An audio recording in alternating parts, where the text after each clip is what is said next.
We wish that we could have come to the UK in person, and hopefully in the future we'll be able to do that and meet our friends face to face. But for now, it's great to share some of our ongoing research with you. The session today is about the impact of the COVID-19 pandemic on mental health and well-being. And we're going to talk about some predictable disparities and also some surprising findings, or at least they were surprising to us. So I'll be talking first and sort of setting up the data, which applies to all the presentations. And then Bernice Pescosolido will follow me, and then Krendl will be the last presentation. And we'll have a Q&A brief Q&A between sessions, and then a longer one at the end. And now I'm going to turn it over to Nathan really quickly to talk about Menti. Yes, thanks, Brea. So as you're all quite familiar with, hopefully we're going to be using Mentimeter throughout this one. During each presentation, we'll have a separate Mentimeter running in the background. We'll share the links and the details in the chat with you in a moment. During the presentations, you can add any questions, comments that that come up into that Mentimeter, and then we'll review those at the end of each presentation. As we go into separate presentations, the Menti will be kind of wiped clear, and then we'll go again. And at the end, there'll be a fresh one for a whole overall Q&A, which we'll get to at the end. So thank you. Brea, back to you. All right, great. Thanks so much. I've never used this before, so we'll see how it goes. You guys are a well-oiled machine, so I have faith in you. Okay, I'm going to share my screen here.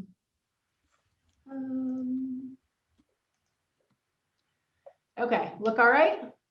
Looks good. All right, great. So the title of my presentation, I'm Brea Perry. By the way, I'm a professor of sociology at Indiana University. And I work closely with both Bernice and Anne on the study that I'm going to talk about today. The title of my talk is Pandemic Precarity, Economic Consequences of the COVID-19 Pandemic and Implications for Health Disparities. And I'll be talking both about COVID-19 disparities, but also about implications for mental health and well-being and disparities there. So I just want to provide a very little bit of background because we're all sort of immersed in the pandemic. We know how awful it is. We know about consequences for health, for social isolation, for psychological problems. But what we're sort of more interested in is taking sort of a long-term view of the pandemic in the context of natural and human disasters in general, and how those affect society and social groups. So if we look back at other sort of disasters, both man-made and natural, we see that they tend to widen disparities, both health disparities and economic disparities. So for example, here, you don't have to look at this closely, I just like to provide pretty pictures. But what we see is that the Great Recession increased racial and ethnic wealth gaps. So while whites were temporarily affected by the recession, they sort of rebounded and by now have rebounded fully. Whereas Black and Hispanic people did not rebound, and so it actually widened that wealth gap. And the same was true for socioeconomic status. So those in the upper income categories now have a median wealth that's greater than the Great Recession, while those with middle income and lower income have less wealth than prior to the Great Recession. And then we see a similar effect for natural disasters. So some of you maybe, I'm sure all of you in UK remember Hurricane Katrina and the sort of terrible social aftermath and the race issues that were involved in this natural disaster. It was, you know, a very dark period in our history as Americans. But we saw similar patterns with regard to consequences for disparities. So Black Americans were more likely than whites to report financial and employment problems during and after Katrina. And then if you look at income differences, again, we see that the greatest sort of adverse effects of these external shocks are to people who are in general already vulnerable or marginalized. So what we were really interested in is, are we seeing similar patterns during this pandemic? And I'll just foreshadow and say yes, which you probably already knew this. But it's interesting to talk about sort of the scope of these. So we're using a really unique data set. Bernice is the PI of this study. So if you have any questions about the particulars, I'm sure she would love to talk to you about them. This was a study funded by Indiana University. And what's unique about it is that it's state representative, using sort of old school survey, gold standard survey methodology, rather than, a lot of times you see these online surveys that are not representative. This is sort of like the old school gold standard, which makes it really wonderful for assessing disparities. So it's a large omnibus health survey collected in Indiana, which is the state that we all live in. It's a stratified probability sample of households across the state, and the data were collected face-to-face by professional interviewers. And there's a whole bunch of variables in this data set. So this essentially serves as wave one. So what happened, we were in the field with the P2P between 2018 and early 2020 when the pandemic hit. And we sort of quickly shifted gears in order to respond to the pandemic and use this as an opportunity to collect a second wave of data on our P2P respondents during the stay-at-home orders in Indiana in April and May of 2020. So we start with a representative sample, and then we get a follow-up during the early parts of the pandemic. And we interviewed them via phone about their COVID-19 experiences, including mental health outcomes. And we're actually right now engaged in a second follow-up interview, and Bernice is going to share some preliminary data from that, which has been collected since January of this year and is still ongoing. So the goal is really to assess longitudinally the social, economic, and psychological consequences of the pandemic. And just to give you sort of a context of where we are in terms of both the disease itself and the economic consequences, when the data were collected in May of 2020, you can see that at the bottom here, that there was not a lot of COVID. So cases, I'm trying to move my, so daily cases per day were pretty small, but the unemployment rate was very high at about 10%.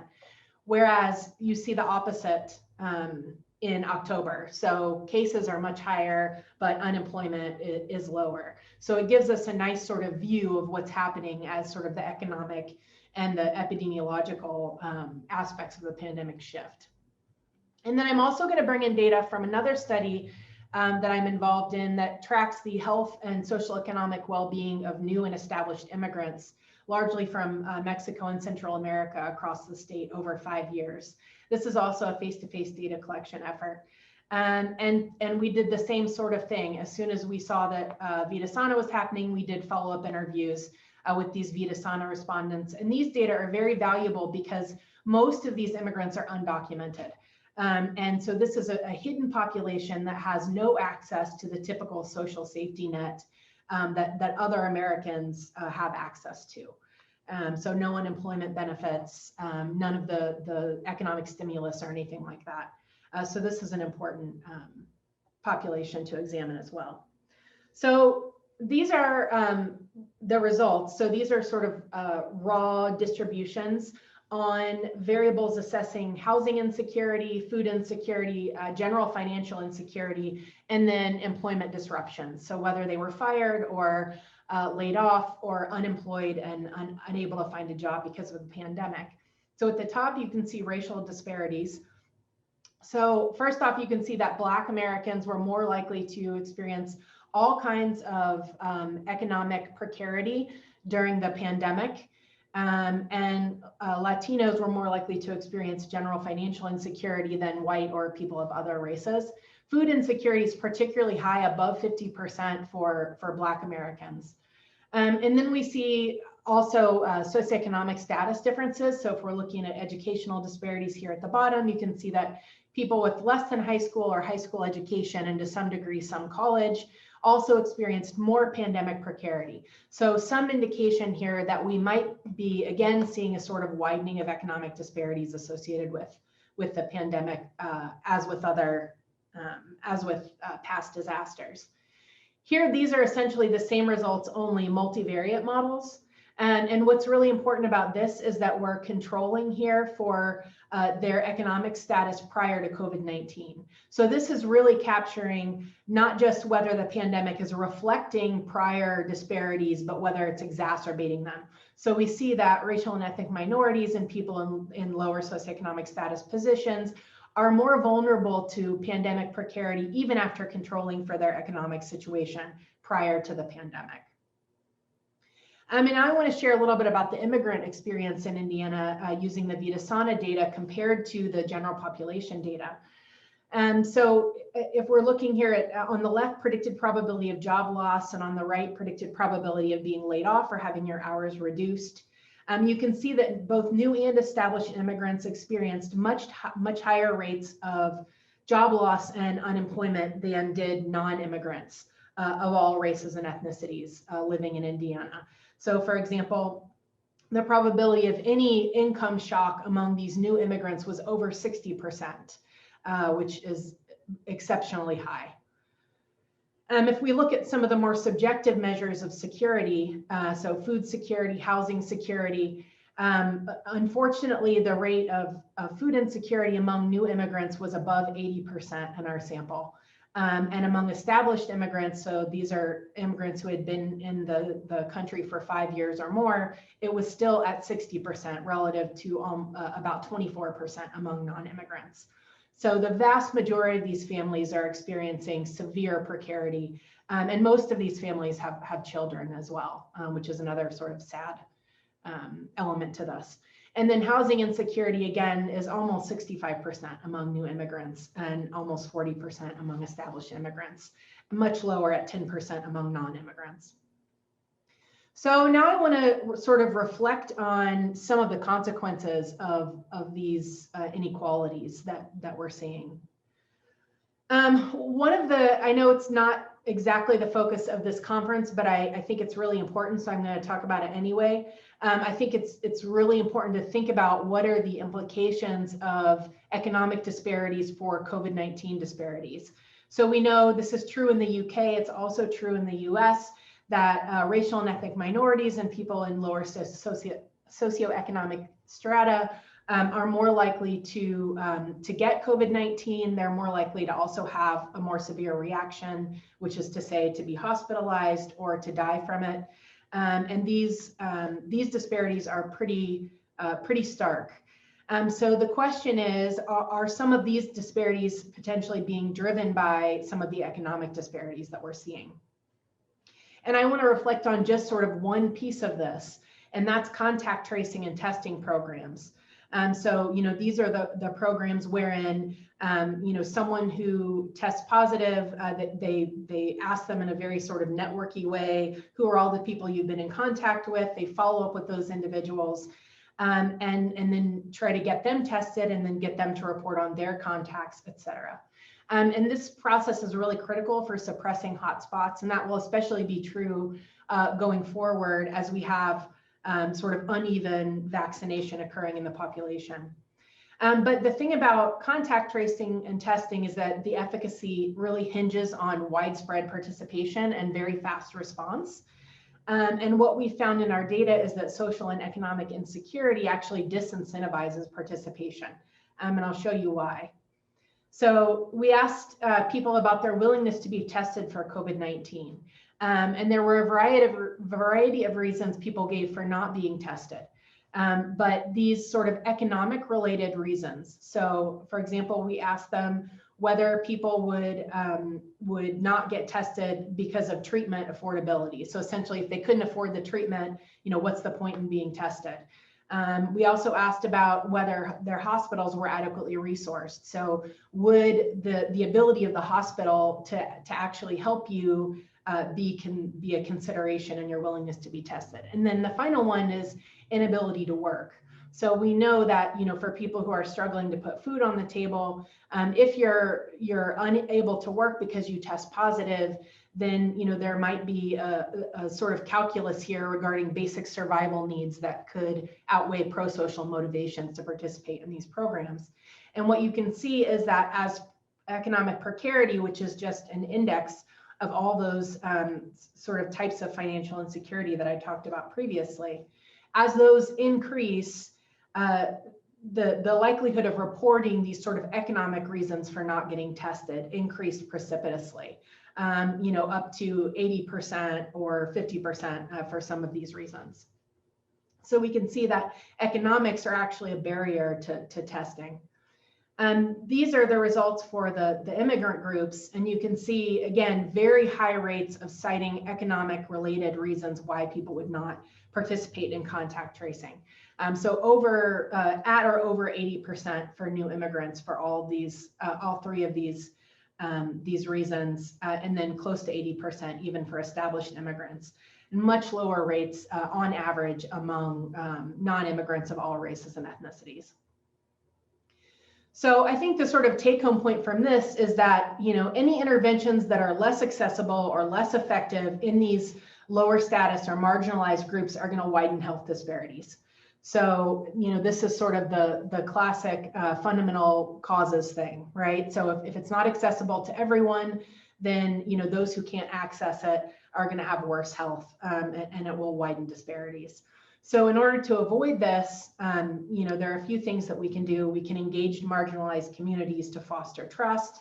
We need to reduce economic barriers to participation. And some of the more successful programs here in America have been doing things like using the public health infrastructure to offer critical services, doing things like paying people's income if they get tested and quarantined, and then providing services like rent or meal delivery or utility assistance to sort of change the calculus on whether it's economically worthwhile to participate in these programs.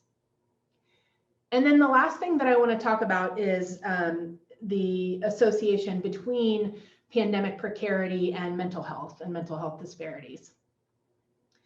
So here you can see this is the same economic precarity index.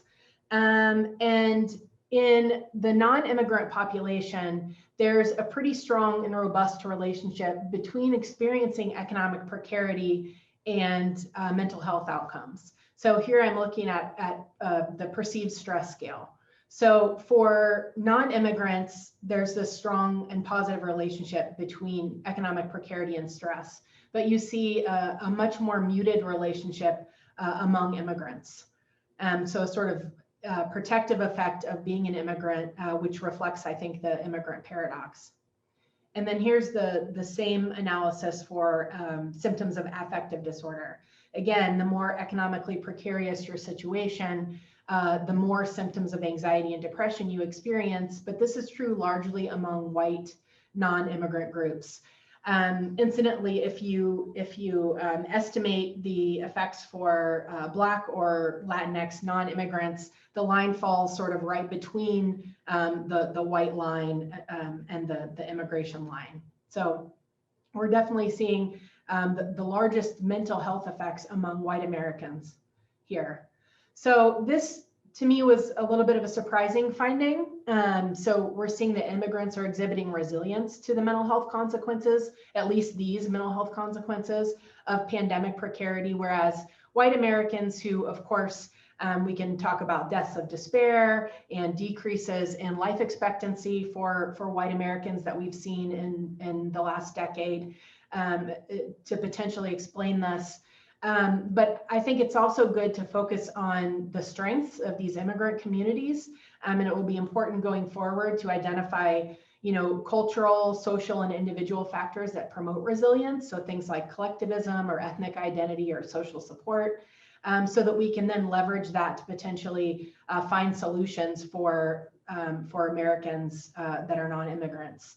And then it also highlights sort of the heterogeneous risk and protective factors within and between marginalized groups. So even though we see much worse economic precarity among these immigrant groups, their mental health at least seems to be relatively resilient. So it's just sort of interesting to contrast the experiences and the diverse ways that different groups in society are being affected by this pandemic.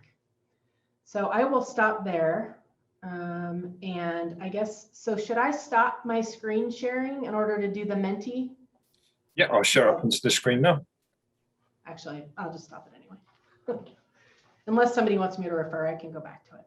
So I would be happy to, let you sit on these very depressing, mostly depressing findings. Oh, this is so cool. Look at this. Okay, so I'm just going to start with what needs to be done to prevent future pandemic precarity. I think this is a really important question. So in general, the US just needs a stronger social safety net. We do a very bad job of being prepared for natural disasters. Something like over 50% of Americans don't have $500 in savings for emergencies. And that's a huge number of people. So when you have some sort of external shock that, affects the economy in this way, you just have a large proportion of the population that, that is not prepared and essentially has no safety net. So, we need to do things like provide rent and mortgage protection for people when we have natural disasters. We need to do things like increase the minimum wage so that people can actually start saving, providing free bank accounts. What am I missing? I just wrote about this and now I'm forgetting. More economic support, stimulus support than what we actually provided in the United States. There's some initial research which suggests that those stimulus support checks that went out were really helpful in preventing or reversing poverty for millions of Americans. So we need to be doing more of that kind of thing. But in general, we're just really poorly prepared for anything that disproportionately affects lower status groups in the US. So many questions. Let's see. There's Brea, there's quite a few on the protective factors in the immigrant community and what is it that's special about that? Yeah. So to grab on that. Yes, thank you for pointing. They're like just scrolling everywhere. Yeah. So I think that that one of the interesting things is that because most of these respondents are new immigrants and came from Central America or Mexico to a lesser degree. So most people that are coming from Mexico are coming for economic reasons, for poverty.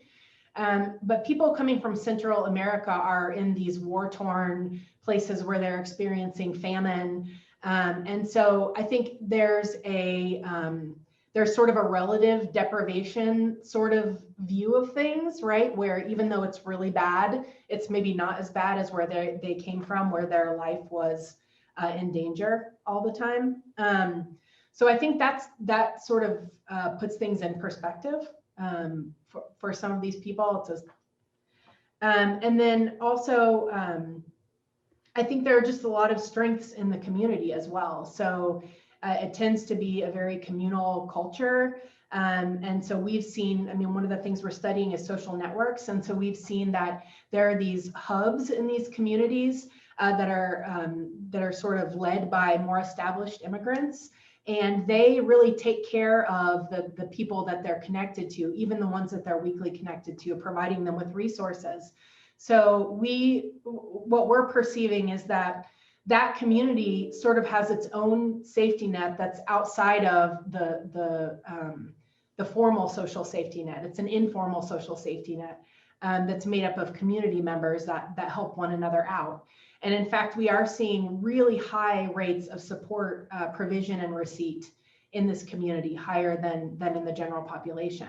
So I think it suggests that, that informal support system is a huge strength. So yeah, I'll just leave it there. Have you got time to look at a couple of the other questions? Well, certainly one more. Can fostering trust be successful without fundamental change? That's quite an interesting one. And then could resilience be a ticking time bomb? Okay, sorry, which one? The one on the left you want me to answer? Well, no, I'm just wondering, I'm just sort of helping you to hopefully see them because there's so much good stuff here. No, there's one. That's one of interest. Oh, I see. Yeah. Okay. Yeah. So this I'm interpreting this as potentially like a Maslow's hierarchy of needs things, like, so, you know, once they're not worried about their day-to-day survival anymore, you know, maybe that their mental health will be adversely affected later. Is that what this is saying?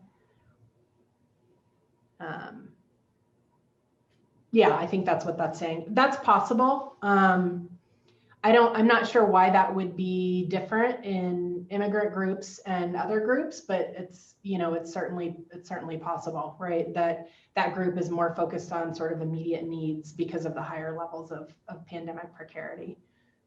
That could be the case.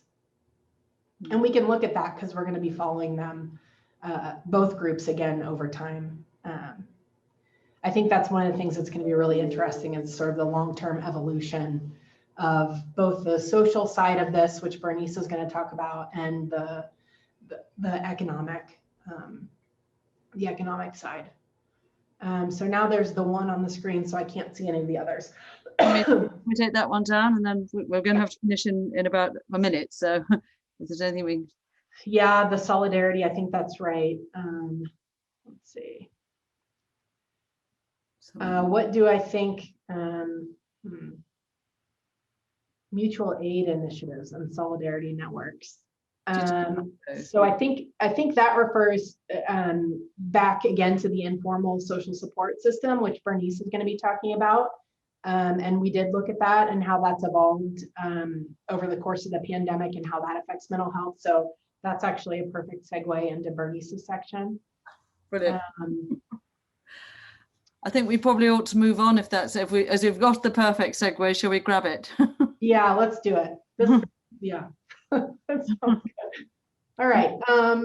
Okay. So Bernice, I'm going to pull up her slides for her. Let's see. Shall we go on to Bernice? Yep. I'm pulling up her slides now. So without further ado. There we go. Can you hear me? Yep. Great. Okay, thank you, Brea. If Brea felt like she was making you feel a little depressed, I'm here to sort of fluff you up a little bit, but just a little bit. So one of the things that's been truly dominant in discussions in the United States, and I wouldn't be surprised if it were the case elsewhere, are issues of loneliness and isolation. And Brea hinted that the two of us have really strong interests in social networks. We're part of the Network Science Institute here, as well as being medical sociologists. And so one of the things that we investigated and took a very deep dive into is this question about the social networks that exist and what kinds of support is being given and received during this, and what the mental health implications are of that. So next slide. Okay, COVID-19, as Brea said, we know from studying hurricanes, floods, bombings, any kind of disaster, that these events lay bare the social fault lines in a society. And we know that there is human spillover of the global pandemic. And Brea, I think, introduced you to some of these. You know, as Paul Farmer has famously said, you know, a pandemic itself is a biological expression of social inequalities. And Brea has talked about precarity and disparity.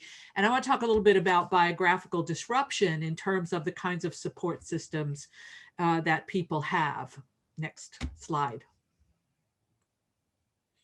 So one of the curiosities of this has been whether or not there is a mental health moment here.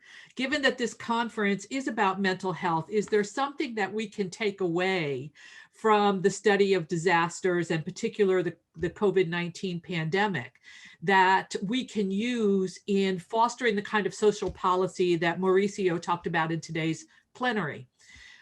So is there a silver lining? Certainly in terms of thinking about the attention given to mental health. In the States, again, there's been just a tremendous amount of discussion about the mental health of teenagers, school-aged children, seniors who may be living alone, anyone undergoing lockdown. Even Mrs. Obama, former First Lady of the United States, has revealed her bouts with her bouts with mild depression during the pandemic, compounded by the Black Lives Matters movement in the United States.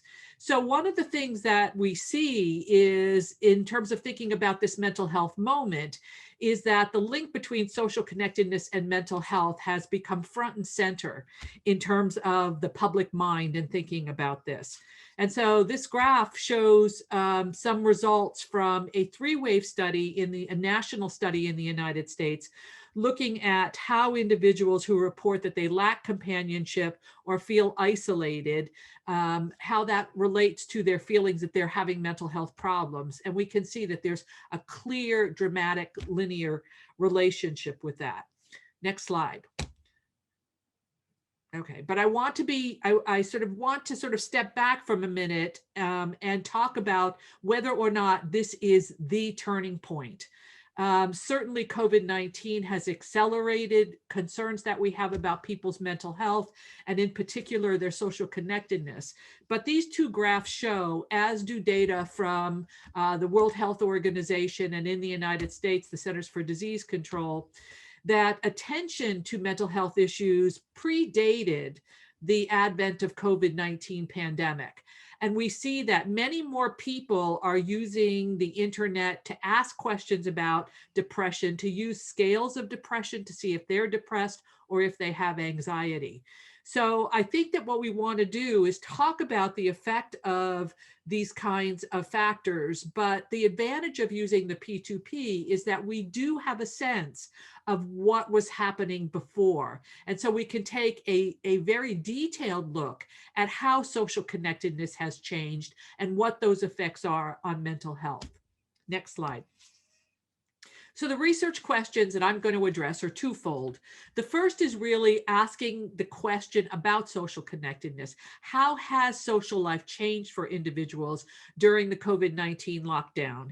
And did Americans experience social isolation, which has been sort of the dominant public hypothesis out there, certainly the media hypothesis, or has there been somewhat of a social revival, or is it mixed? And then, of course, because we're interested in the sequelae of these of social connectedness, how did social change in attachment affect mental health during this last winter? Next slide. Brea talked in detail about the P2P, how we were in the field on an omnibus health survey when COVID hit, and for the safety of our respondents, the safety of our interviewers, and also for the economic health of our interviewers, we pulled out of the field and then did this pivot to do the COVID rapid response study that Brea heads up. And so I'm going to be talking about the different types of social interaction. As network scientists, we asked a lot of questions, not just how much social support do you have, but we asked a lot about specific kinds of interactions people have. And then we used the CAT-MH that was developed by Rob Gibbons at the University of Chicago that gives us a very quick diagnostic level of various mental health problems. And I'm going to be focusing on depression and substance abuse today. Next slide. Okay, so the first thing is we asked our respondents to talk about what kind of change there has been in the kinds of discussions that they're having with people around them, particularly the people in their network.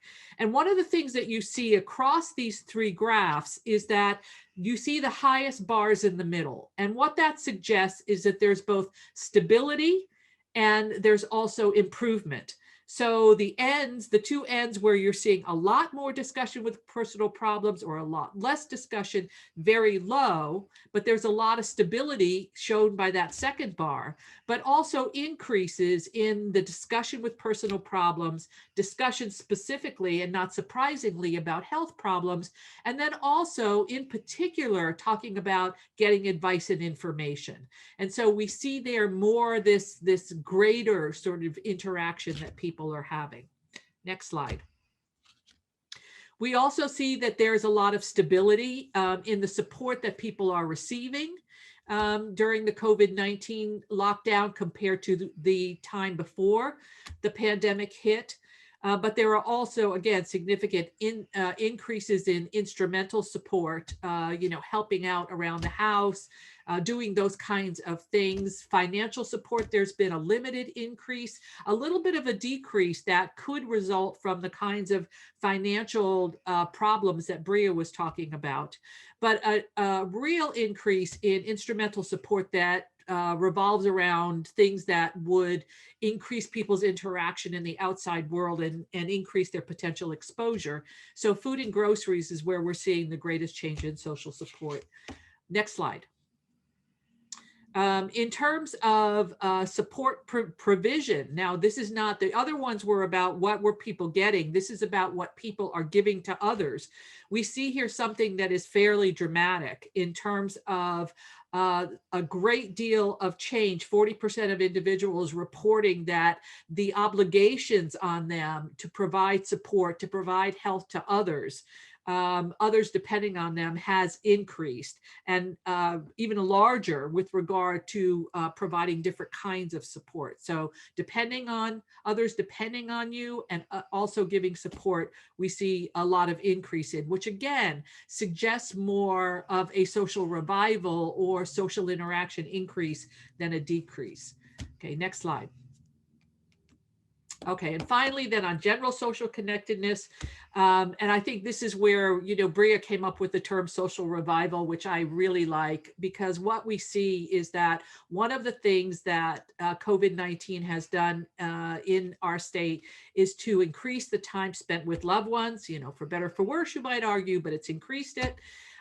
People catching up with people, contacting people from their past that they might not have talked to for a long time, was reported by 50% of our respondents. And this increase, of course, not surprisingly, given the lockdown, has been done increasingly through social media. Next slide. So the question is then, what do these changes, what kind of changes do they have on mental health? And here I think that we see also something that was fairly surprising to us, that there were differing effects of greater increase in social interaction among individuals. And it came in the issue of whether or not you're giving support or receiving support, or feeling that you have social connectedness. So the more that individuals felt that their obligation and burden to increase their interaction, increase their levels of social support, actually was related to greater levels of depression for individuals, while their feelings of social connectedness were related to lower levels of depression. Next slide. This pattern was pretty much the same with regard to substance use, in that we saw that having greater obligations, whilst more connectedness in a way had negative effects, while having greater social connectedness was associated with lower levels of substance abuse severity. Final slide.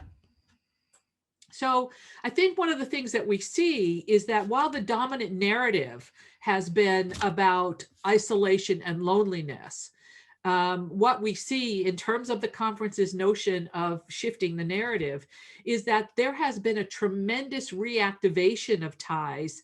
There's a complication by the kinds of ties that we're talking about, and whether or not the ties are about giving versus receiving. And so the social network picture is much more complicated than what we have been hearing sort of in public discourse. The other thing is that social connectedness does not have a clearly always ameliorative effect. There's the differential effect that we saw both for depression and for substance abuse regarding giving versus giving support, extra burdens of support versus having greater social interactions or connectedness. So to sort of end where Brea started is that we're getting a more complex picture of what's going on, some of it very good, some of it as we might have expected in terms of obligations and burdens in our networks having a negative effect. But overall, in terms of thinking about the public narrative, which has been isolation, depression, we see, in fact, room for optimism and for the potential to use this mental health moment to move on social policies that respond to the kinds of changes that COVID-19 brought, not only to our mental health, but to the critical social interactions that are so fundamental to our mental health. So I'd be open to any discussion and questions at this point.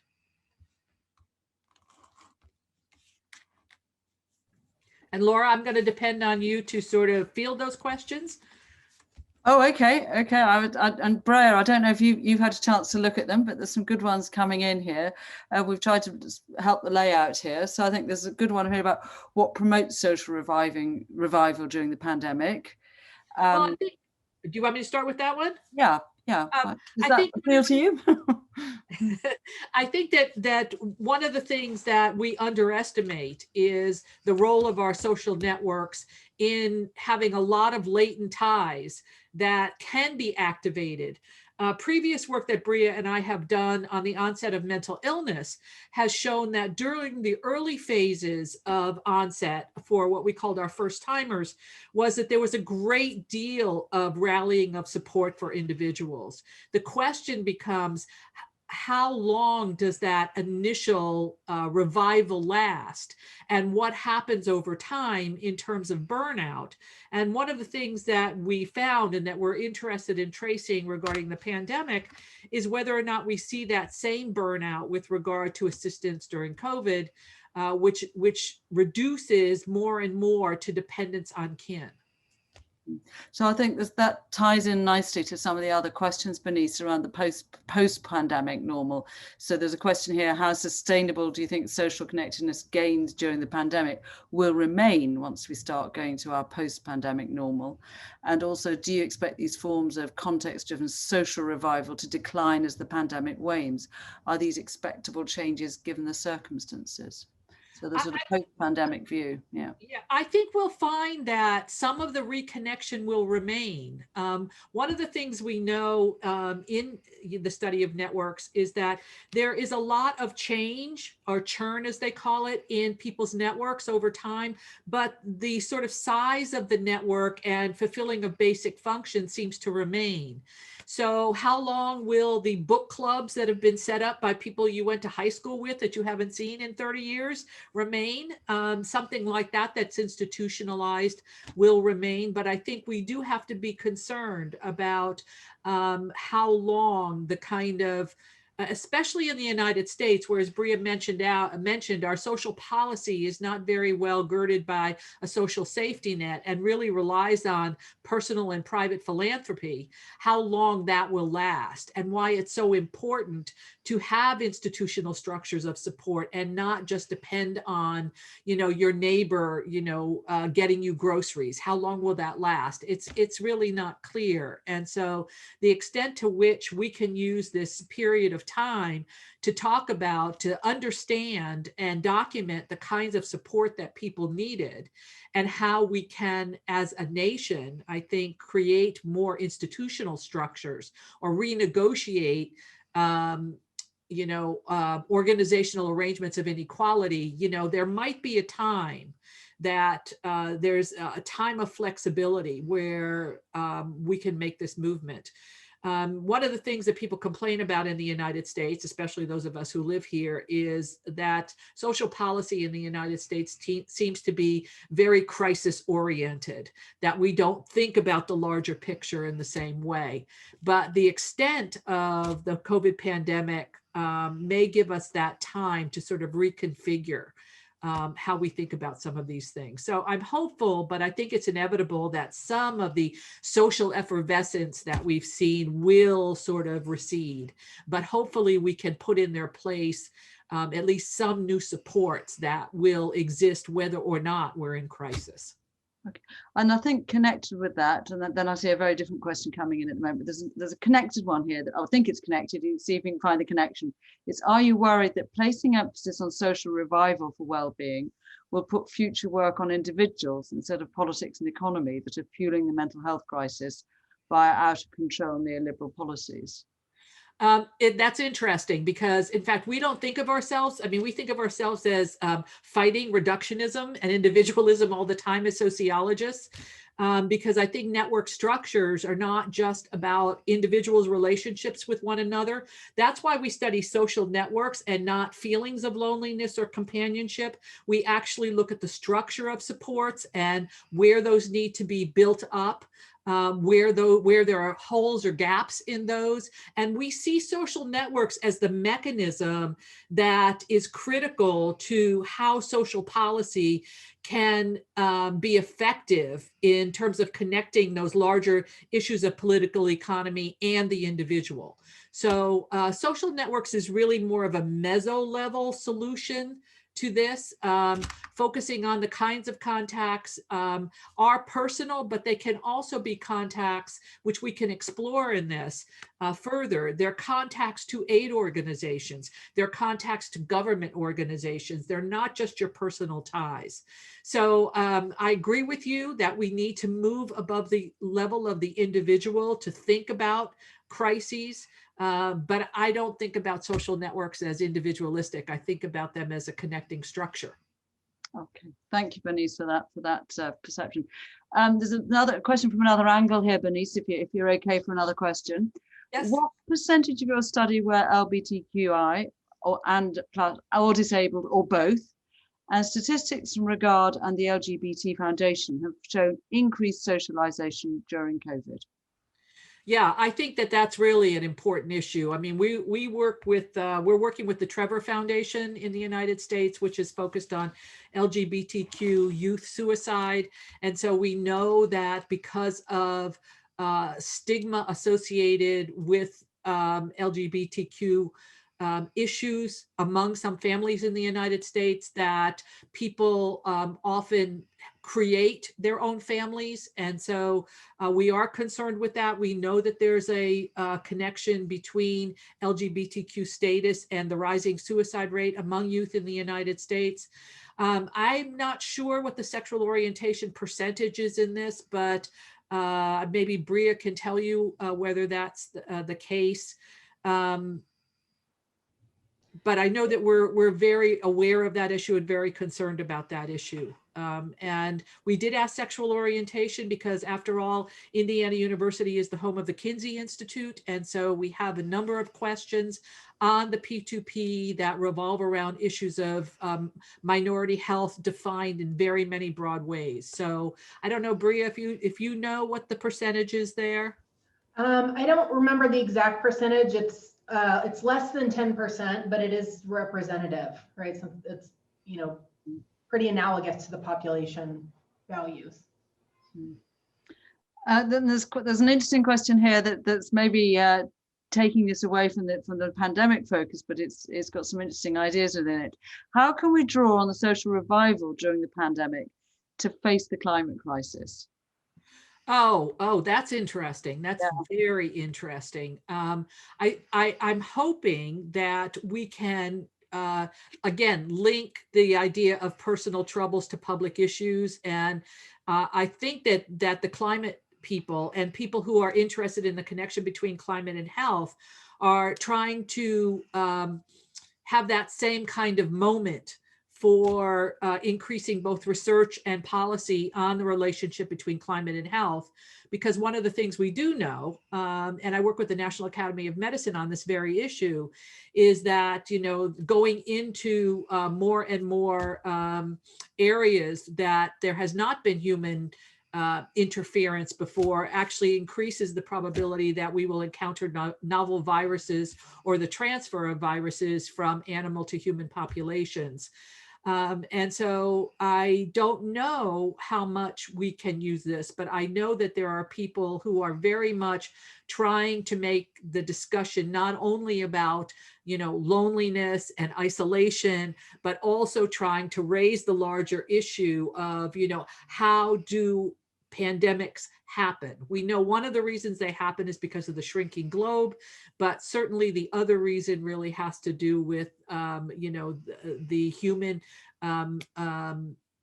I don't know, intervention, intrusion into areas in which there has not been a lot of human-animal contact before. So I know that the National Academy of Medicine in the United States is working on this issue. And so this is only the second year that it has become a priority for that organization. So I have some hope on that one, but a little bit. Right now, it's like, if we can take the public narrative of isolation, loneliness, mental health, and make this a mental health moment, maybe it could serve as a model for how we can go to issues of climate and health, which I think are paramount to the survival of the human race. Yeah. And the importance of that social revival and the possibilities that lie within it. So I think a lot of people really appreciated the positivism of some of that message and the potential as it moves forward. So Brea, shall we hand back to you for the link to the next session, or is Bernice going to do that? No, it's Brea's. Brea, over to you, Brea. Thank you. I am super happy to introduce Ann Krendl, a psychologist at Indiana University, and she's going to continue presenting on some of the findings from this P2P COVID study. Awesome. Thank you, Brea. Can everyone see the screen? Yes. Yes. Perfect. Okay, so Brea and Bernice are both in the sociology department at IU. I'm in the psychology department, so I'm showing you a lovely picture of our building. I'm also showing this to you because I know many of you are in the UK where you have all your history and stuff. But here at IU, we have the world's largest anatomically correct limestone carving of human brain, which you see right here. So when the pandemic is over, come on over and I'm happy to give you a personal tour. But for today, you're going to be listening to me talk about some work from the COVID-19 data that Bernice and Brea have been talking about, looking specifically at the impact of the pandemic on mental health in the US. And what I'm going to show you today is in my title that it seems to disproportionately have impacted women. So just to get me going here, there's been a fair amount of work that's come out pretty early on within the pandemic, just showing that the pandemic has taken a toll on people's mental health. So within the US specifically, there's been some data suggesting that depression is at least 3 times higher in the US. Anxiety is nearly double the normal rates in the US. So we've seen some initial work coming out suggesting this. There are a few issues with some of this work, notably that a lot of it is just trying to take a snapshot during the pandemic and compare it to the norms that we know exist of depression and anxiety in our society. And this is actually a little limitation that we're able to address in our current study. But before I start talking about it, I just want to set the stage here for what some of the factors might be that could be contributing to mental health, increased mental health problems related to the pandemic.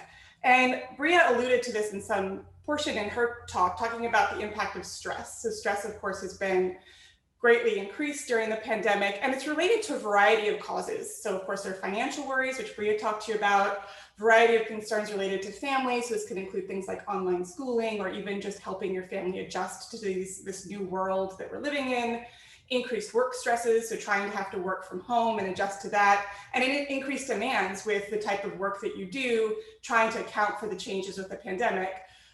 One that Bernice talked about that I'm going to put a slightly different spin on today, she got to be the optimist, I'm going to be the cynic today, is related to giving support. So, there have been, as Bernice was showing, there is more of these social interactions, but she showed you in her data that there seems to be this increased perception that people are giving more support to others during the pandemic.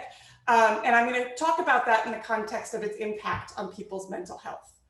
So, we know from some existing work that while the mental health problems have increased in general in the US, and there have been other studies around the world that have also looked at this, I'll note that a lot of the early studies on mental health during the pandemic focused primarily on healthcare workers. The data I'm showing you here are data from the US that have been looking within the population. So these data suggest that women have been experiencing more stress during the pandemic, and anxiety is much higher for women than men during the pandemic. But again, as I mentioned earlier, that one of the issues and limitations with some of these studies is that they're looking at this snapshot compared to norms, sort of prior to the pandemic. And one thing that we know from quite a bit of work is that there are actually baseline gender differences in mental health. So what this means is that in general, there seemed to be a higher prevalence of mental health issues for women than for men. So sort of the question is how much of this is being driven by these changes that we're seeing for women associated with just these baseline gender differences. So just to give you examples in the context of depression and anxiety. So there are some data that suggests that women are nearly twice as likely to experience depression and anxiety as men.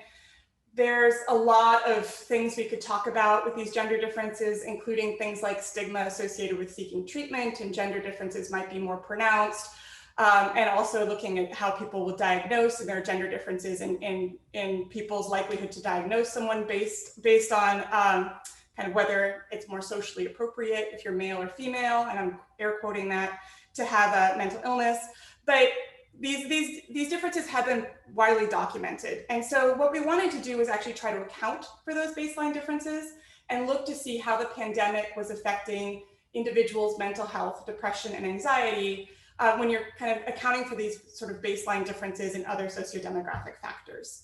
So I'm going to give you a really, really simple overview of the study because Brea did such a great job of talking about the data. I'm only talking about two waves. So Bernice was talking about the data that's being collected now.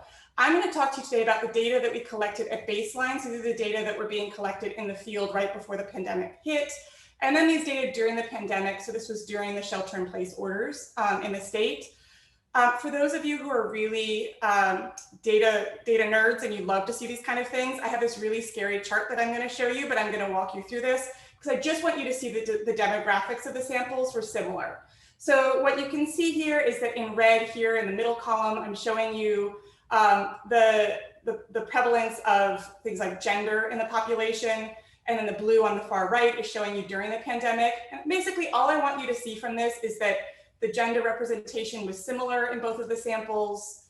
The age was pretty similar, although slightly skewed to be a little older in the second sample. Our race samples were slightly whiter in the second wave, but still pretty comparable in the two waves. Regarding education, this was a little more educated of a crowd in the second wave, but still, again, reasonably comparable here. And with employment, the employment status was, again, reasonably comparable between these two. And I just wanted to give you this sense, just this overview, just so you can see that the sample that we have here, while it's a subset of people who did the original sample, it's pretty consistent between these two samples. And they're both, so you're getting kind of still this representative flavor during the pandemic from the individuals that we surveyed. So Bernice alluded to this. I'm going to give you a little bit more details because the way we measured mental health was different in these two contexts. And that actually is going to be important for understanding some of the results. So as Bernice mentioned, prior to the pandemic, and actually now in the third wave, but not in the middle, but prior to the pandemic, they used the CAT-MH, which was developed by a group up at Chicago, as Bernice told you. There were two modules within this that measured depression and anxiety specifically. The CAT-MH is this rather cool adaptive testing framework that what it does is it can use this adaptive testing approach to give a rather specific and accurate assessment of someone's mental health using very few questions. So it's an average of about 12 questions per module. It takes on average about a minute for each person to complete them. So it can give you a pretty quick snapshot, and there's been a lot of work on this to show that it's quite sensitive and quite accurate in its assessments and way of assessing mental health.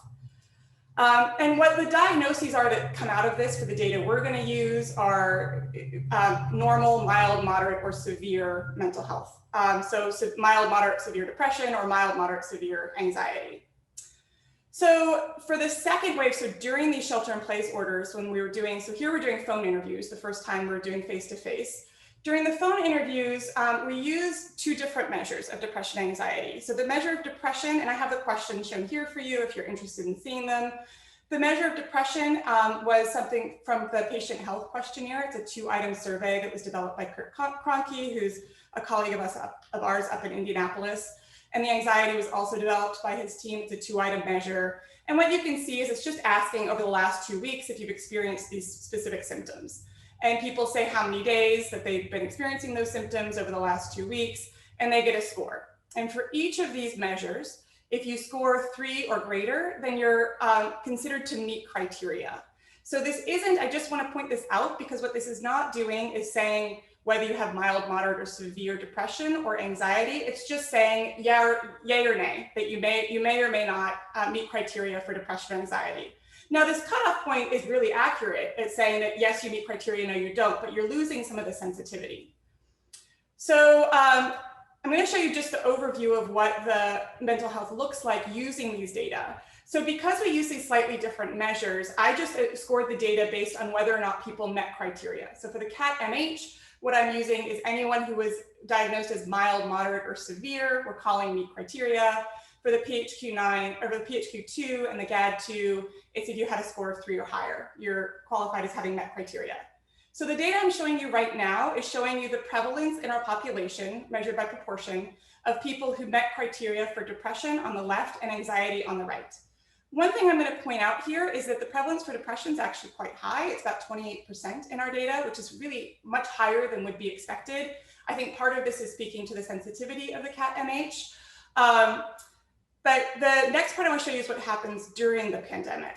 Now, one thing I'm going to disclaim, because this caught my eye as soon as I saw this, was on the left here, it almost looks like depression goes down a little bit. I don't want to make a strong claim that people were less depressed during the pandemic. It's not consistent with what we're seeing in other work. I actually think a lot of this is due to the less sensitivity within this PHQ measure. So losing a little bit of that sensitivity, it wouldn't be surprising to have lost a little bit of the numbers.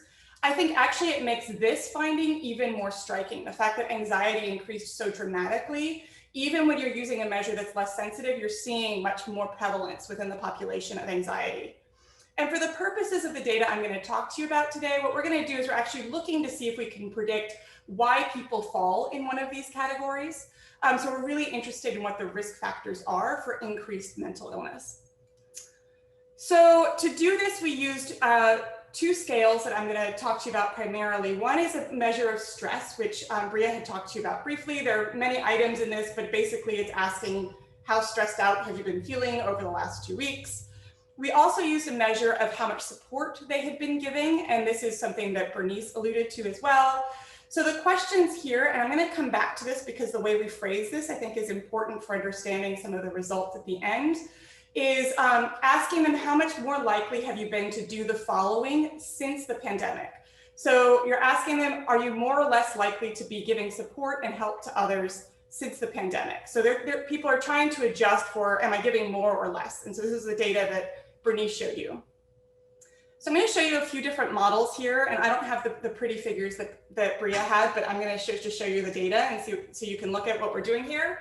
So what I'm going to show you is this is what we've included in the model. So the question came up with Bernice about looking at things like LGBTQ and other types of factors that might be predicting mental health. I don't include those in the model. I think those would be very interesting to look at.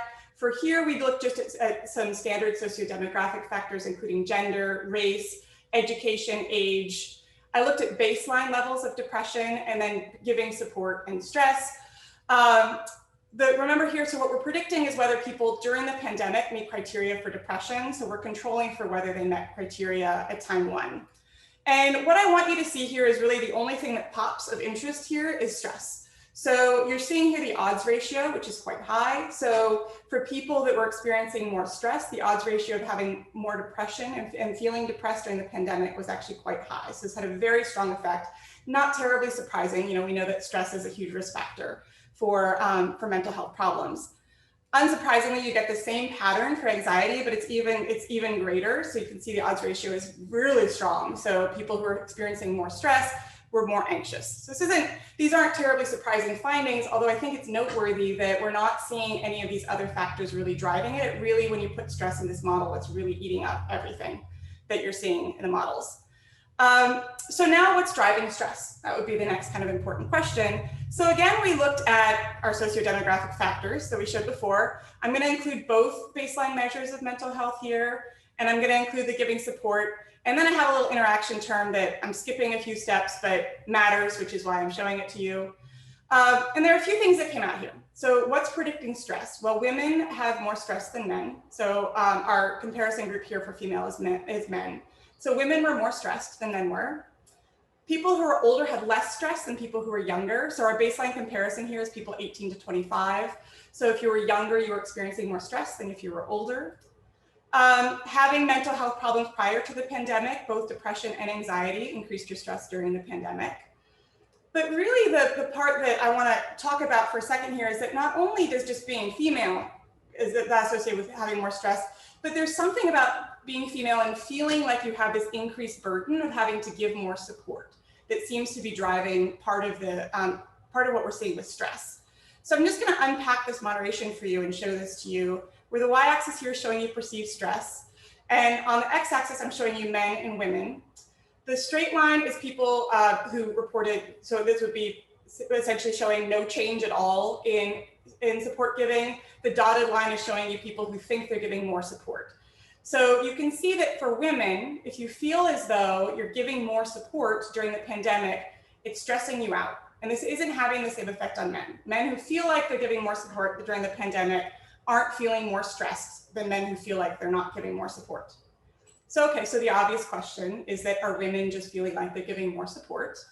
And no, they are not. So I'm showing you here on the y-axis just how people's sense of giving more support during the pandemic. But I put the questions that we asked back up here because one thing to consider that I can't answer with the data that we have is that it could be the case that men and women may differ in kind of what they perceived to be for baseline levels of support. So the questions here are based on, do you feel like you're giving more support now than you did during the pandemic? So whether there are gender differences in how giving support is conceptualized or kind of where they started before the pandemic, I can't tell you that. But at least based on how they responded to this question, there doesn't seem to be a difference based on gender and how much support they're giving. But what the data do suggest is actually giving that support seems to be more stressful for women than it is for men. So if you're like me and you have small children at home or small-ish that were doing online schooling and completely freaking out at the start of this pandemic, you might be asking, is it children that are causing all of this stress? And just in our sample, just to give you a flavor of what I'm working with here, I'm showing you here a pie chart which just shows you the prevalence of the sample with children under 18. There are lots of ways you can divide this. Okay, I cut 18 because typically many kids will leave home after the age of 18, not always, but I did a cutoff here of 18 just to try to get a better sense of the sample. What you'll see is about 80% of the sample that we had interviewed had children in general. About 38% of those had children under 18. So remember, I told you this is a slightly older sample that did this follow-up, so they had older children. So I'm curious about this percentage that had children under the age of 18, and specifically looking to see if they felt like they were giving more support. And what we found here was that people who felt like they were giving more support were more likely to have young children or children under the age of 18 than people who had children over the age of 18. So I'm comparing here just the people with children. I'm not looking at that 20% that did not have children, but just to get a sense of, is it having younger children that might be one source of feeling like you're giving more support? That does seem to be one factor that plays in, and also turns out to be more stressful. So something that people also reported. I'll note, I'm not showing you the data for this, but there were no gender differences in this. So when you look for men and women about giving support and perceived stress by the number of children they had at home, you're not seeing gender differences there, which isn't terribly surprising since there weren't these perceived differences in how much support they were actually giving. So with all of that, what I'm going to do, I just want to give you a short summary of what we saw. So we saw that there's this increased anxiety and stress during the pandemic, particularly during these early stages of the pandemic when the shelter-in-place order was the shelter-in-place orders were intact. And having higher stress was really predicted with worse mental health outcomes for people during the pandemic. Women were particularly susceptible to experiencing more stress, especially during that first initial phases of the pandemic. And there seemed to be something for women that was particularly precarious about giving more support that was related to having increased perceptions of stress. So with that said, I just want to thank Bernice and Brea who put together this interview and brought me on board to help the work on this. Wonderful duo to work with, and of course our funders on this as well. And thank you all for your time.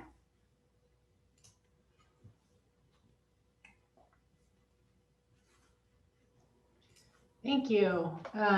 Great job, Anne. So if I'm reading the Menti right, there are no questions yet. You might have to refresh it. I see some questions. There we go. Okay. There are some questions. Just refresh it on the little thing. Yes. Yeah. Do you, Anne, do you want me to ask you questions, or do you?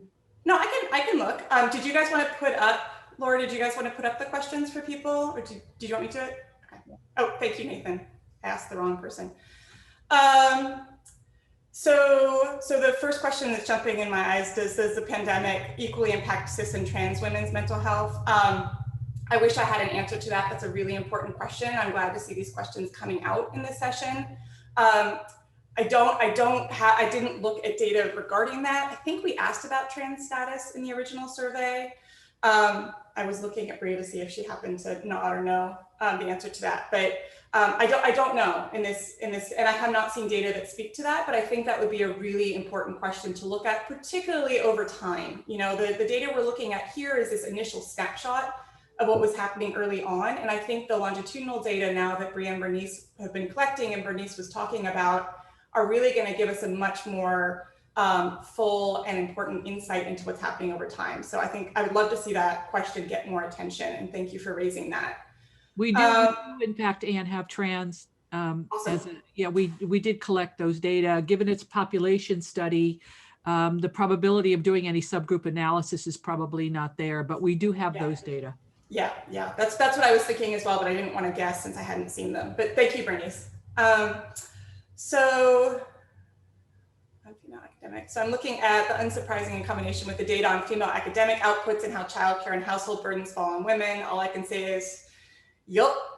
But yeah, there have been a lot of studies that have come out looking at this now. And I know in the US, there's been quite a bit of reporting talking about a disproportionate number of women dropping out of the workforce during the pandemic due to having to take on more childcare responsibilities and things like that. So again, I think this is one where I'm really curious to see the longer term impacts on mental health. You know, we talk a lot with mental health about some levels of resilience. And of course, you know, what we're looking at is this initial phase of the pandemic where everything was crazy and not surprisingly very stressful, and there was a lot of unpredictability. And those things are really important because they take a long-term toll on mental health and on individuals' overall well-being. But it also becomes a much more disconcerting question if these problems are persisting over time. So that'll be really important to look at, I agree. So is it plausible that economic gender roles, vast amount,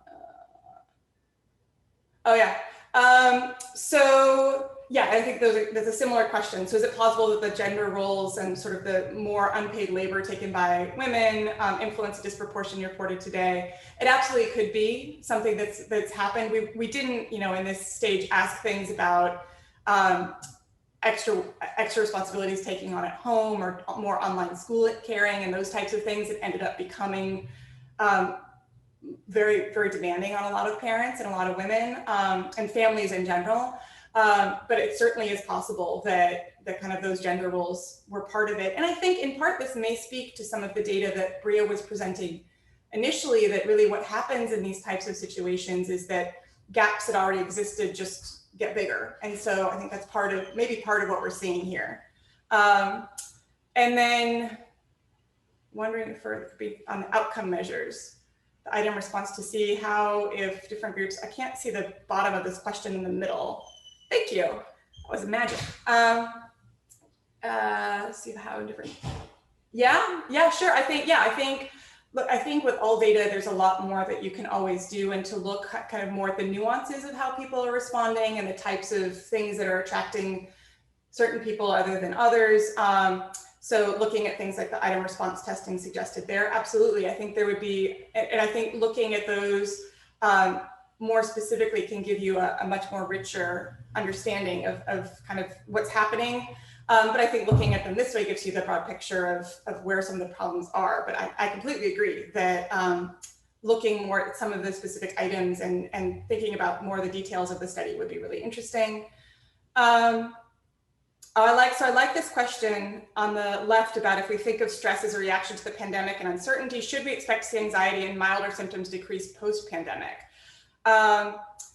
It's a great question. I think this is why those longitudinal data are so important, because of course we know that people who are experiencing higher levels of stress, while in some cases many people can be resilient to those types of life events that are stressful, many people aren't. And so I think, in some data I've seen in psychological research, so usually the curve is something like 2/3 of people after a very severe life event or life trauma tend to come back to some levels of normalcy over time, but you have a group of 1/3 or so who never do.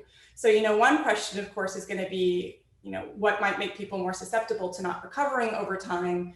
Another question is, and there's been already reporting I've seen here about this, is now people are kind of having anxiety about going back to normal and whatever normal means. We've gotten used to being locked up and away from people. What is it going to do for people to transition back? So I think the snapshots kind of now, but also over time, a year out from now and so on, are going to be really important for knowing how these initial disruptions are affecting people longer term. And of course, we know that even short-term changes in stress and anxiety can have long-term effects on physical health.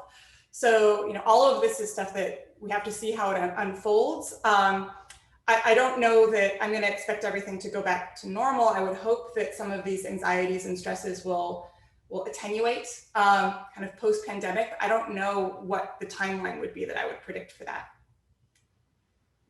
Okay, so I think I've answered these. Maybe do we want to open this to broader questions, or I'm looking to others? Yep. I think what we're going to suggest, Anne, is that we're going to ask you to form a panel, and Nathan will put you as a panel visually on the screen so we can see you all. Okay. And in the meantime, we're going to ask people. We are a large group, so I don't think we can just get individual questions just fed out from the group. What we'd like you to do is, if you've got a question for the panel that follows up on a particular issue, or maybe looks across the implications across all three speakers from all the different perspectives, and if you've got questions for the panel or issues or challenges or your own thoughts to share, then please, here's the Menti's just going up, please add in your questions, and we're going to spotlight the panel, I hope. Is that right, Nathan? That's going to be Brea and Bernice.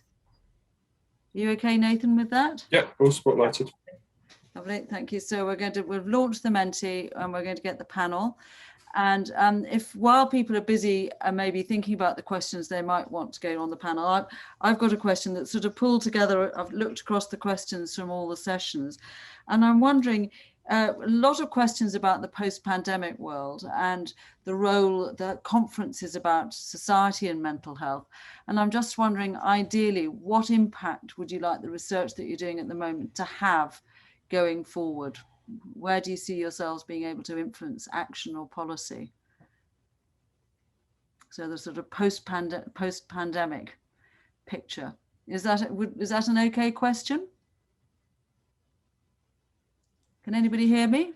I think it's a fine question. We can't see the panel. No, we can't see the panel. I'm hoping that we can get the panel. Are we okay, Nathan, to spotlight the panel? Sorry about that. We'll be with you. Okay. Let me give it one shot. Okay. I'm hoping that the research that people are doing during the pandemic really opens up the possibility of seeing things in new ways. And let me give you an example that's related, is a sort of more of a microcosm example. So, somebody brought up the issue, one of the people in the session brought up the issue of, academic productivity in women. And one of the things that I'm really excited about was that our vice president here at Indiana University said we need to do something about this and put together a gender task force. Well, of course, many of us have been on many task force. They end up with a recommendation, a year later, but he was very clear that he wanted something right now. And so we got a little radical, and we proposed that he create a fund that could be used to ameliorate the pressures on not just women. It's a gender task force, and literally it was an emergency fund, and it really changed, it moved the needle significantly on how we think about what universities can provide. So in a million years, I would have never thought that a university would provide meal services to caregivers who were in the sandwich generation, trying to feed their families of origin and their families of destination. But the university has given out over $500,000 now, and it's for things I never thought that a university would consider. So I think it's times like these that really raise the possibility of knocking down old walls. And I'm hoping that this research will do the same. We are in touch, this project, with the State Department of Health, and we're routinely feeding them this information. And in particular, you know, the paper that Brea talked about, which is published, we sent to the physician who's heading up the COVID effort in Indiana, and hopefully they'll use that to do things with. So that's my sense, is that's why I keep talking about, you know, a moment where things are not frozen, that we can jump in. Bernice, thank you so much for starting that. And I'm going to ask Brea and Anne to sort of link in or add to that. Could we just ask you to put your video on, and then we can add you to the panel? You don't like my South Park person? It won't let us add you, I'm afraid, like that. So thank you it's good to see the real you. Thank you. So back to the panel. So I can follow up. I mean, I want to echo what Bernice said about raising awareness. I think one of the sort of silver linings of this pandemic is how much attention it has spotlighted on inequalities, economic and social inequalities. And definitely, you know, I've given this talk in a lot of different venues, not necessarily connecting it to mental health, but I've had a lot of people follow up with me, and I know that the results have been shared with state government. And so I think just raising awareness, in particular of the connections between these different systems, the social system, the economic system, psychological health, and biology. So, you know, one of the things that I'm really particularly interested in as a sort of a medical sociologist and a biosociologist is this issue of biological embedding. And, you know, I think that the disparities, you know, both sort of the overall effects on health right now, but also the disparities in the long term, we can't even begin to know what those are going to look like. Just because of the potential for epigenetic changes occurring as a result of the very high levels of stress that we're seeing over the past year. And you know what that's going to do to people's sort of set points, and potentially making them vulnerable to future stressful episodes, or more vulnerable. So I'm interested in these kind of connections across systems. And I think this is, I mean, the pandemic presents a very unique opportunity. It is a natural experiment in some ways. And because we have these data before the pandemic, right before, it was just really fortuitous that we've been able to capitalize on this, and it's going to provide a lot of really interesting opportunities. So for example, we did collect saliva, and we're going to be doing epigenetic analyses of DNA methylation. And we're hoping to get some money to collect saliva and re-interview people in 5 or 10 years, so we can look at how this has affected, for example, biological aging, and then even down the line, things like risk for dementia or other neurological disorders. So there's just a lot of potential here from a research side that, you know, is a silver lining of like all the depressing findings for mental illness and social inequality. Let me add to that, you know, people on the other side of the pond may be asking, well, what good is studying Indiana as a state? We ask ourselves that all the time. But one of the issues that you should know is that Indiana is a state in the Midwest of the United States. It's primarily farming and agricultural. Used to be heavily industrial. It is not anymore. And it ranks at the bottom, toward the bottom of states in the United States regarding health. So this is an area, this is a state of need. It's not with Mississippi, but neither is it with New York, which anchor the top and bottom of the states in the United States in terms of resources. Thanks. So Anne, we've got a couple of questions, but I'm just wondering whether there's anything you'd like to add about that sort of post-pandemic what's the influence, what are the issues going forward? Sure. I'll be brief so we can get to the other questions. I mean, the main thing I would add to what's been said is that I think, all three of us are really interested in, and our work looks at social interactions and how social relationships affect people long-term, social networks or social, loneliness or these types of things.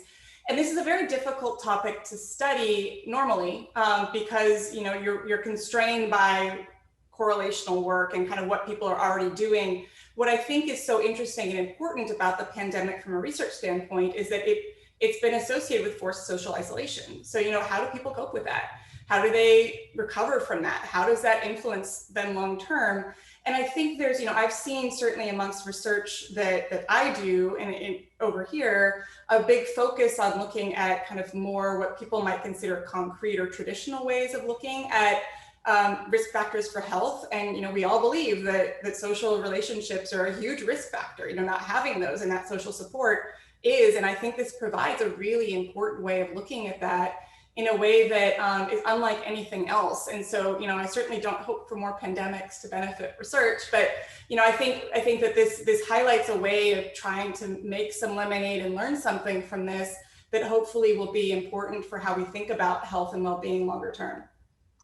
Thanks very much, Anne. I think I'm going to have to ask, there's a provocative question in the box here.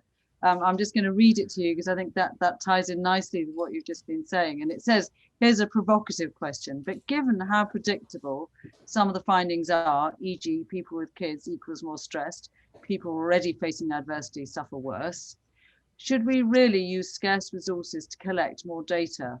Are there more urgent priorities? I mean, I think that is a provocative question. And what I would say is I think that whoever wrote this is more optimistic about the state of science and our understanding of society than I am, maybe. I think there are unanswered questions that are interesting and need to be answered. For example, we don't know, going back to sort of my interests, there's never been research connecting social networks to DNA methylation. So we don't know if a modifiable protective factor like social network support or connectivity can essentially moderate the biological consequences of a sort of mass stressful experience like this.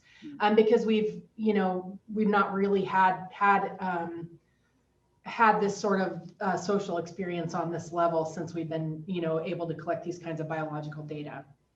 So the one thing I would say is that, I don't think that we know everything or that these results are all entirely predictable. And then the other thing I would say is that, we're researchers. So, we do collaborate with people that are doing more translational work. Bernice does a lot of translational work on stigma and things. And so we are creating those partnerships to try to use these findings to make measurable change. But we don't, I'll just stop. I'm going to let somebody else I'll follow up on that, Brea, because you mentioned the issue of stigma. And the reason why I think research is useful, well, first of all, national data sets, the big data sets that governments collect, we know that there are health disparities, like we know it, but we're not, looking at sociodemographics is only going to get us so far to figuring out how to change things. And so I think that research that simply replicates what larger governments are already collecting, WHO, et cetera, may not be that useful. That's probably a scandalous thing to say, but provocative is as provocative does. I will say in the area of stigma that we spend so much money focusing on things that don't matter. So our research has shown, for example, that all of the efforts, at least in the global north, to focus on mental health literacy, at least one part of mental health literacy, which is let's convince people that mental illness is a brain disease. You're wasting your money. Population studies show, our studies show that people get that. Unfortunately, it's not related to how prejudiced they are or how much discrimination that they are willing to put out there in the world. And so just that simple finding from research has shifted how a lot of groups are, we have a lot of philanthropic groups in the United States, how they're changing their taglines, their efforts to reduce stigma. So my concern is that sort of common sense views of what is causing something or what might help something can miss the target. And we at least need some research to get us to the mechanisms that are underlying the findings that we already know about. Like, why are there health disparities? What is pushing health disparities? What is going to move the needle on stigma? It's not another bulletin board that says, would you blame somebody if they had diabetes? Well, in fact, we do blame people who have diabetes. But so I think that there's a certain level of research, a certain kind of research that thinks more, not that we always do that, so I'm not on a high horse here, but we need as researchers to think more about end users. We need more to think about the translational utility of our research. But I think without that, we could be wasting a lot of very scarce resources to help people in trouble. Yeah, and I would just very quickly add to this that I think that what we've seen in research is that while sometimes findings end up being very obvious, sometimes they end up being very surprising.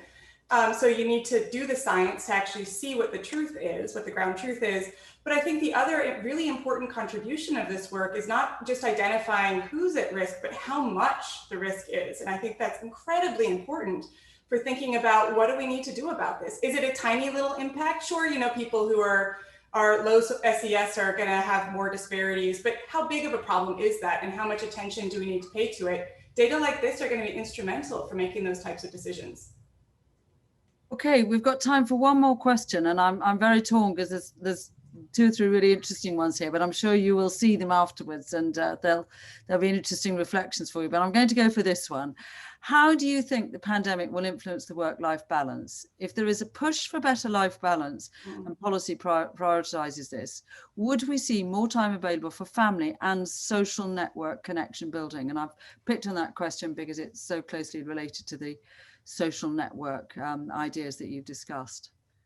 So are you okay on that question? Do you need me to read it out again? Or are you okay on that? No, we're okay. I would just say one thing. It's like, it would be nice if the change came from the grassroots, but I think we will see change, but I think it will come from capitalism, capitalist enterprises seeing that they can cut their costs dramatically by not having workplaces. Which I think is fine for people who already have established work connections, but for the next generation coming up, not being able to develop those work connections because I think corporations are going to say, we don't need to have these big spaces where people get together, I think is going to fundamentally, it'll increase time at home. It's not clear to me it's going to increase workplace, work life, and I don't know how it will increase, how it will affect work-life balance. Okay. Any other concluding comments from the panel? I mean, I think that it's going to be tough to go back. I think that it's been like a pause and a reset, and I think that millennials and Gen Z folks have sort of been pushing for better work-life balance for at least the last decade, if not longer. And so I think as those, folks age and are in positions of power, that there are going to be some fundamental changes, I think, to the focus on work and the deprioritization of family in Western democracies. So I think it is going to change things for the better. I'm not sure, and also, it's pushed people to use technology to connect in ways that they were previously maybe not comfortable with, particularly older adults. We've seen this a lot in my study of older adults. And so hopefully that will, that will continue and has opened up sort of new venues for socialization that will, ultimately, help improve the mental health and cognitive capacity of older adults and others who are sort of traditionally potentially less connected. Thank you so much, Brea. And I'm very conscious of time. Could I just ask Brea, I mean, we've had some nice appreciative comments in the chat saying what a great session it's been, really interesting, good conversation, good discussion. Brea, could I just say thank you very much to you, and would you like to just say anything you'd like to sum up and say goodbye? So thank you to all of you. Yes, thank you so much, and thanks for being mindful of time. Great questions, and please feel free to follow up with any of us via email later if you have other questions, or want to know more about our research. We love having these conversations. So thanks for having us.